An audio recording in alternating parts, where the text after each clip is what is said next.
breaking news this morning. The former Prime Minister Boris Johnson told this programme live that there is a deal to be done, and indeed a deal about to be done, and now is the time for the UK to step up in negotiations with the US to end the war in Ukraine. It's as Sir Keir Starmer is expected to join a call today with world leaders to mark 3 years since the start of Russia's full-scale invasion. Let's take a listen to what Boris Johnson had to say to us from Kyiv. I believe that we're very close to getting this minerals agreement signed between the United States and Ukraine, and that commits the US not only to future financing of Ukraine, but also to a free, sovereign and secure Ukraine. I think that it's positive for Ukraine. And don't forget, the fundamental loser in all that is going to be Putin, because what Putin wants is Ukraine to be a vassal state of Russia, right? What this deal envisages is an economic partnership with America, and the two things are simply not compatible. Well, we're joined now by the Security Minister, Dan Jarvis. You heard what the former Prime Minister, Boris Johnson, had to say there. Out there in Kyiv on an absolutely critical day, saying we are very close to a deal. Do you agree? Are we? Well, the Prime Minister, as you know, is travelling to Washington later this week. He's spent the weekend talking to international partners. It does feel like that this is a very important moment, an opportunity to bring together a process that will lead to the conclusion of this conflict, which has gone on for far too long. The human cost for the country of Ukraine is unbearable, and the United Kingdom will do everything that it possibly can to both support Ukraine. The Prime Minister recently signed a 100-year agreement with President Zelensky, and work with our international allies, of which, of course, the Americans are absolutely key, to bring this illegal invasion by Putin to a conclusion. But what Boris Johnson was predicting, and as Susanna says, he's out there, and of course he has extremely well-placed contacts in the Ukrainian government. He was predicting live on this programme that America is about to sign a deal with Ukraine for access to their rare minerals. Have you heard that? Do you think that's a fair and reasonable prediction? Well, let's see where we get to over the next few days. As a former Prime Minister, he will understand that there is a diplomatic process that is underway. That's why the Prime Minister spent the weekend talking to international allies. That's why the Prime Minister is flying to Washington later this week. It does feel like it is a pivotal moment. I very much welcome the fact that Secretary of State Rubio met with the Russian Foreign Minister, Secretary Lavrov, in Saudi Arabia just recently. That is an important moment because it brings together a process which hopefully will continue, which will hopefully lead towards a concluded end to this conflict, which has gone on at huge cost to Ukraine. What the UK will do is work closely with our international allies, both in Europe, both as part of NATO, and of course, not least with the special relationship we have with the United States. And that's why, as I say, the Prime Minister will be meeting with President Trump in Washington later this week to discuss these and other matters. Dan Jarvis, you were a major in the parachute regiment. You know that this is going to involve more commitment from the UK in defending Europe. Boris Johnson said a deal would involve the possibility of UK troops on the ground in Ukraine, and we know that Sir Keir Starmer is going to have to promise President Trump that we're increasing our defence spending. Now, at the very least, that's likely to cost us £6 billion extra. We can't just conjure up £6 billion from nowhere. Where would that come from?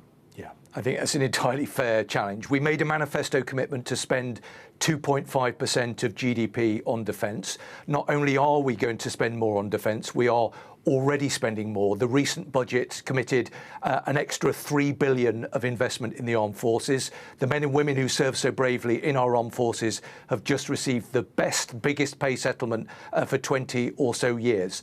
So we are going to commit additional resource. But with that additional resource, and as the Defence Secretary said last week, there has to be reform.